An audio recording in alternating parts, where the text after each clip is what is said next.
Hello, guys.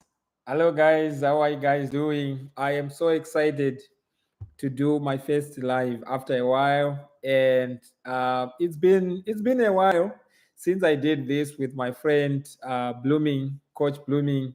So today I'm going to share with you guys, like insights, what's been happening in the stock market, and give a commentary.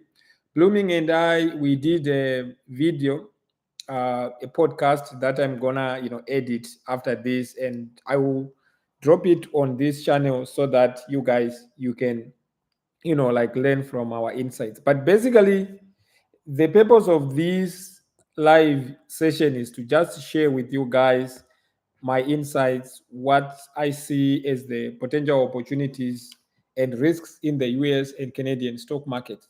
So I will start off by just highlighting that in the equities market today, the market has been very volatile. The S&P 500, from what I can see here, it was 0.01% up. And what has been happening in the past 1 month has been remarkable. Particularly, the tech stocks have been rallying up. If you look at companies such as NVIDIA, even if you look at Apple, Amazon has been actually rallying based on a lot of news, and earnings from the banks such as JP Morgan, Goldman, and Sachs were very positive. Yesterday, there were also earnings from Netflix. They did beat earnings expectations, but also gave a very good outlook. But investors expected more. But if you look at stocks such as Netflix, they've been, rallying up even with the tariffs challenges. It's now trading. The last time that I checked, it was trading above $1,200.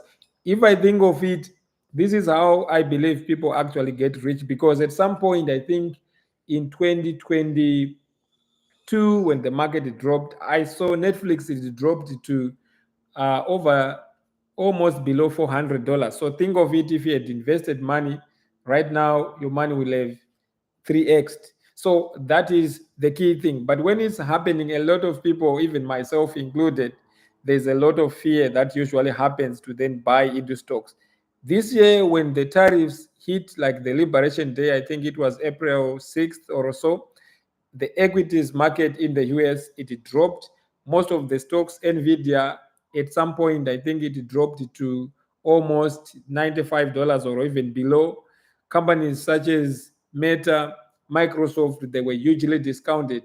But a lot of people at that particular time, either they would be scared, or sometimes people say, oh, we don't have money. So my strategy in investing has been, I always want to have some cash, to have a wiggle room to kind of like maneuver in case there are opportunities. And I'm specifically looking at discounted companies.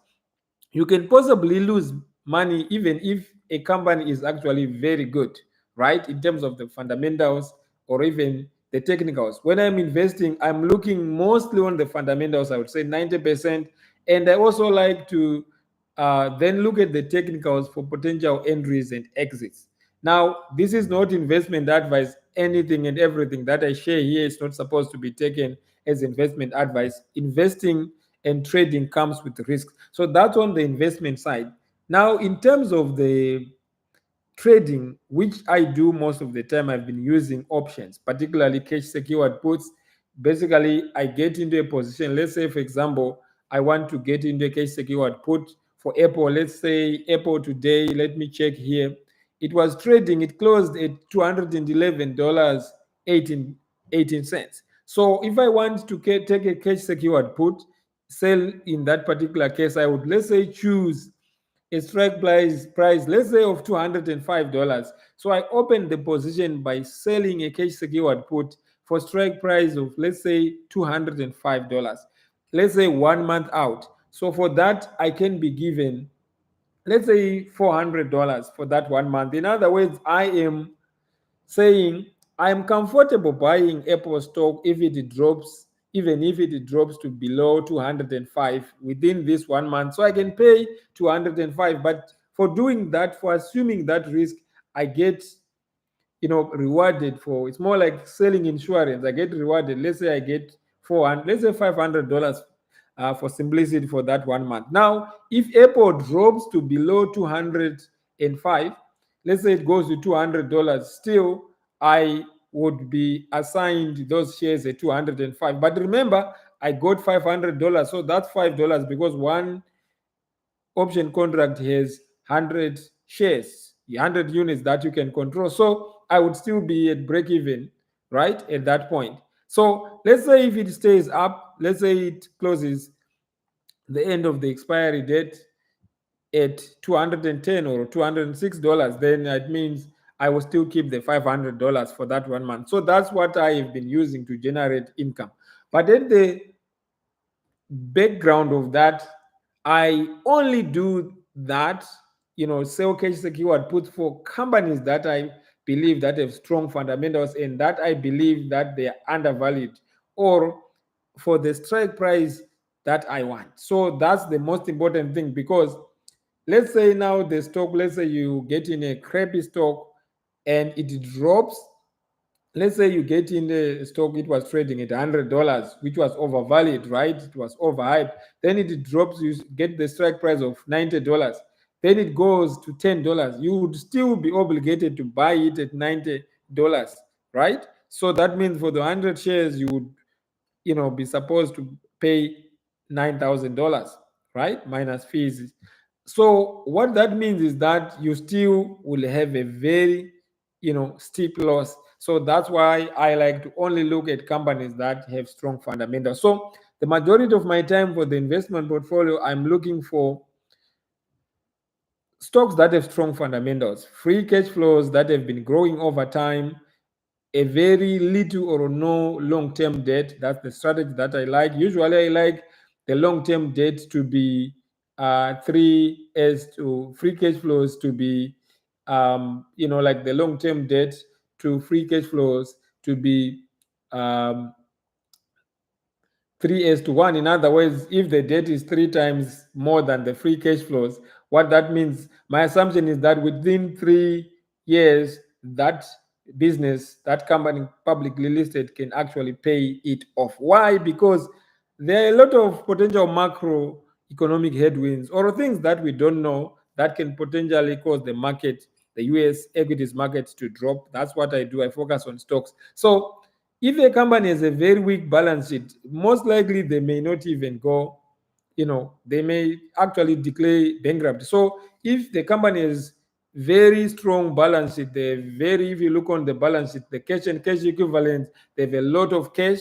That means, they can actually have some wiggle room to actually maneuver, even if there are some headwinds or tailwinds. So now, once I have that is something that is very important. I then see what they do. Is it a business that does something that I'm excited about in terms of the products and services before I even consider doing cash secured puts? Now, if it's something that I love to, let's say, for example, services that I use or a business I understand, then I move on to try and estimate the evaluation. But the quick thing that I do is I look at the analysts, predictions. These are people who spend time with resources, access to resources such as the Bloomberg terminals, and who work for the hedge funds and other institutions, banks, who have money and resources to actually do due diligence and go there. But again, I don't just take whoever says something, because if you are investing in the stock market, you really have to be extremely careful. Some people might just say, "Oh, buy this stock, it's hot," but what I've seen is that I like to see and understand what hedge funds and these institutions that can really move the market are doing. Now, it's very easy to see. If you see a movement, like if the stock is really going up, it means a lot of buyers, they are accumulating shares. But sometimes big funds might be exiting, and those people who are coming in that particular stock buying shares might be providing exit liquidity for those big institutions. So I like to kind of like understand the valuation and look at the median point. And then once I have the median point in terms of the valuation, I like to get into stocks that are below what analysts have, and even cheaper, provided their fundamental story has not changed. So that's something that I have learned in my 5 or so years of investing. I also have a background in economics. I'm an economist by academic training. I did my first degree at the University of Zimbabwe and then did two master's degrees at the University of British Columbia in Canada. Wherein what I learned is that you have to really think for yourself and you really have to understand valuations. You can lose money by getting in at the top for a good business. If I look at companies such as Palantir right now, it was trading, I think, around above 150. Today it closed at $153, 52 cents. Again, I'm not saying you should buy these stocks that I mentioned, but what I'm saying is it's possible to lose money if you get in at the top. So, what do I do when I'm investing? When I'm investing, I want to understand the fundamental analysis. That is almost 90% of what I do to understand. And then, either there has to be a catalyst within that business. Let's say that stock drops, maybe they miss the earnings guidance, or there's negative news, or something that does not fundamentally change the thesis of that business. Sometimes that business, let's say if they commit fraud or something like that, I don't want to be anywhere close to that. But if it's something that I believe could be solved, let's say it's earning miss, or maybe there are tariffs, or the economy wide challenges, then I might consider just getting in, but I do so like going in gradually, and I don't want to be overexposed in one particular stock. So that's my investing. Trading, like I said, I use options. Usually now I want to do 1 month out and I cash out.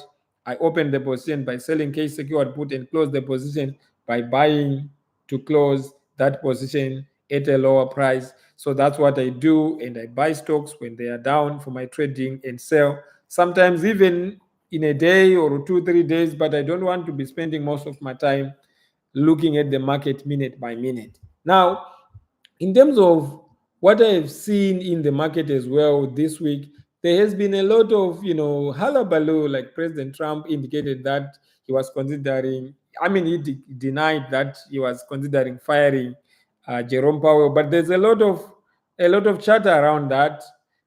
So that's something that might potentially cause a lot of volatility if it does pull the trigger. In other words, because the Fed independence in the US has been considered, like the independence has been something that even markets or market makers, consider to be very important, because you don't want sometimes politicians in that case.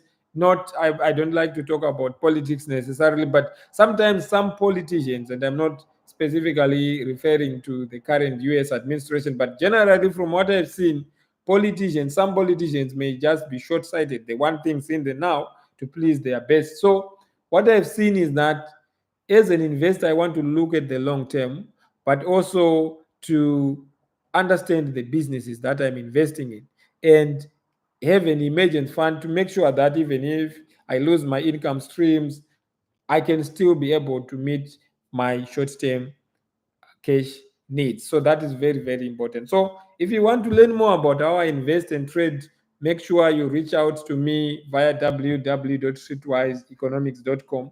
I'm very happy to do one-on-one coaching, or by you watching these videos. I really appreciate. Give it a thumbs up. Make sure you subscribe to this channel so that this content will go viral.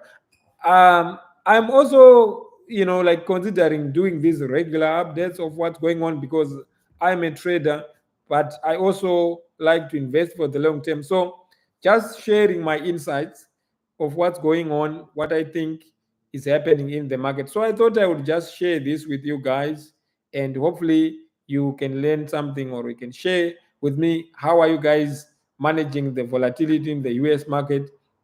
From time to time, I buy and sell stocks. I trade stocks in the Toronto Stocks Exchange that are listed there, but there's a lot of liquidity in the US, so I like to trade and invest in the US, and also, of course, to a lesser extent in Canada as well. So that's something that I just wanted to share with you guys. I'm also monitoring, before I wrap up, the VIX, because I like to start opening the position when the equities market, US equities market, starts to hit all-time high, because I believe usually the market goes in waves, up and down, up and down. So usually I've noticed that when the equities market, the S&P 500 in particular, drops, usually the VIX volatility increases. People sometimes start to panic and it can go up. So I've been using cash secured puts and also even acquiring some shares at some levels through leverage ETFs. But with leverage ETFs, I have learned that you really have to be careful because there is the decay that happens, over time. So I don't like to play leveraged ETF a lot, but sometimes I just do that when I see that I think the opportunities are there.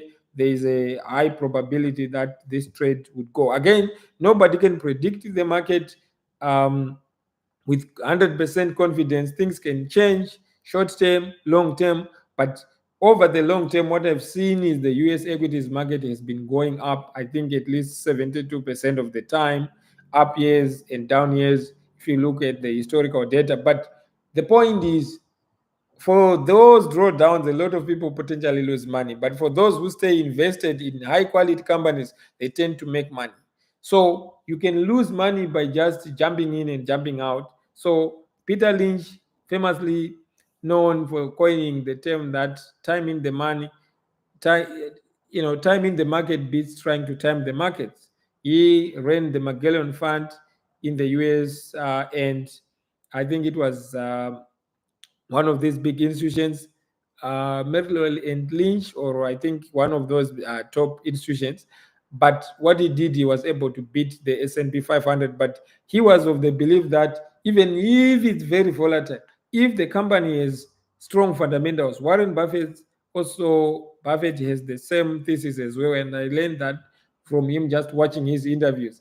If you have a long-term outlook, you buy great businesses. Even the late Charlie Munger used to say that, may so rest in peace. So that's something that I've learned in this market, that you really have to define your thesis for the long term. If you are buying and holding, make sure you have an emergence fund, because the market can shake off people. So if you get in at a good time, wonderful price, and hold on for the long term, you're more likely to win if you have a very robust thesis. Sometimes you lose, but you to make money, you have to win more than you lose. And when I'm taking any trade or investment, I like to look at it in the terms of odds of probability of success and failure, because I cannot predict what's going to happen. So if the probability of failure is very high, I just don't take that trade. Or what that means is that if I'm right,